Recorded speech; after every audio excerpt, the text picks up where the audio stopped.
अरे ये कुछ खाता कर कोई खाता में तो मारी सब चले की से ओ कुदा ला सोच कुदा लो बोल बोल जादू के कौन का भर रहा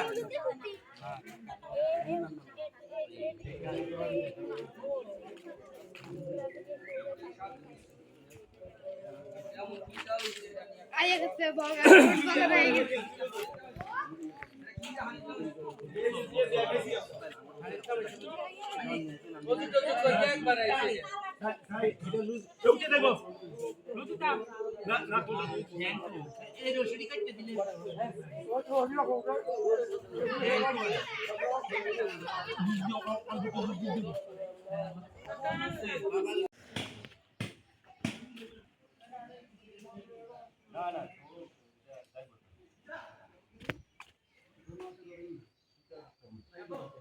এই যে রসের দৌড়া গরুর মাংস কাটতেছে দেখেন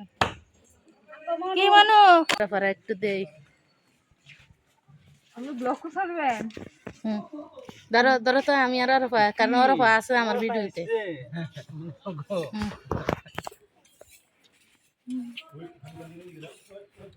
দাঁড়াও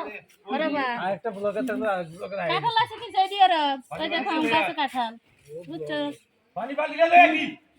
কিনতে দিতে সামনে আটকে গেছে কিনতে পাওয়া যায় কাঁচের পাওয়া যায় না আচ্ছা সুন্দর করে বানাইলে বডি দিয়ে করলে না উঠবো না লড়তো না দর্শক এ হয়েছে আমাদের কুরবানির গরুর মাংস তো আজকে কিন্তু 12 বছর পরে নিজের ঘরে মাংস রান্না করে খামু কারণ শ্বশুর শাশুড়ি মারা যাওয়ার পরে বেশিরভাগে শ্বশুর বাড়িতে ঈদ করতে পারিনি কারণ আমার ঘরে ছিল না বাবার বাড়িতে বেশি ঈদ করছি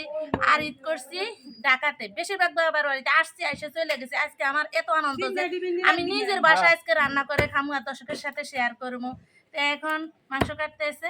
আসলাম আয়সা ভাবলাম যে দর্শকের সাথে কিছুটা শেয়ার করি যদি আমার ভিডিওটি ভালো লাগে তাহলে লাইক কমেন্ট শেয়ার করবেন নতুন হলে সাবস্ক্রাইব করে দিবেন আর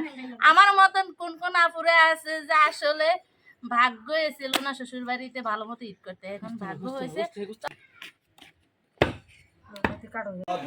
ওই একটা চাকরি ওই এই ইলিজর যেখানে আমরা আছে এখানে কাটতে দিই এই ব্লগে মধ্যে তো সব নেক্সট কর মিনা তো ক্লারা দে হুড়ে কোন আছে তুমি তো বুঝি একটা দিব নিয়ে আসলো তো এখন রান্না করব ধুয়ে দিয়ে নিয়ে আসবো ভাবলাম এর আগে আপনাদের সাথে কিছুটা শেয়ার করি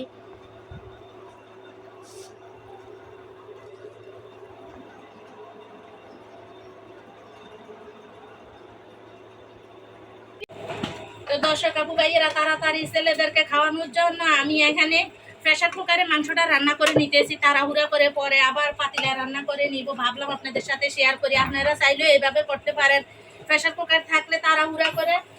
10 মিনিটে রান্না করে ফেলতে পারেন কারণ কোরবানি দিয়ে আয়সা যদি কোরবানির মাংস খাইতে পারে এর থেকে মানে শান্তি আর মনে দুনিয়াতে নেই তার জন্য আমি এত কষ্ট করে তাড়াহুড়া করে বসাইয়ে দিলাম যে ছেলেদের যেতে তাড়াহুড়া খাবার দিতে পারি আসলে প্রথমবারের মতো না 12 বছর পরে আমি আমার নিজের ঘরে রান্না করতে আসি গ্রামের বাড়িতে ঈদ করতে আসি কত যে শান্তি তার মধ্যে প্রেসার কুকারের মধ্যে রান্না করে তাড়াহুড়া করে দিতে পারছে মানে নিজের সংসার থাকলে যেভাবে তাড়াহুড়া করা যায় এটাই আসলে সবটার প্রতিদিন নাড়িয়ে চায় যে আসলে এভাবে তাড়াহুড়া করে রান্না করে সন্তানদেরকে খাওয়াতে এখন নিজের ঘর থেকে তাড়াতাড়ি আমি এই সিস্টেম করে রান্না করে খাওয়াইতে পারছি আগে তো আমার বাবার বাড়িতে ঈদ করছি বেশিরভাগ আর ঢাকায় তো এখন নিজের সংসার হইলো এখানে কুড়ের ঘরে রান্না বাড়া করে খাওয়া দাওয়া করতেছি তো আমার মাংস রান্না কমপ্লিট এখন ছেলেদেরকে খেতে দিব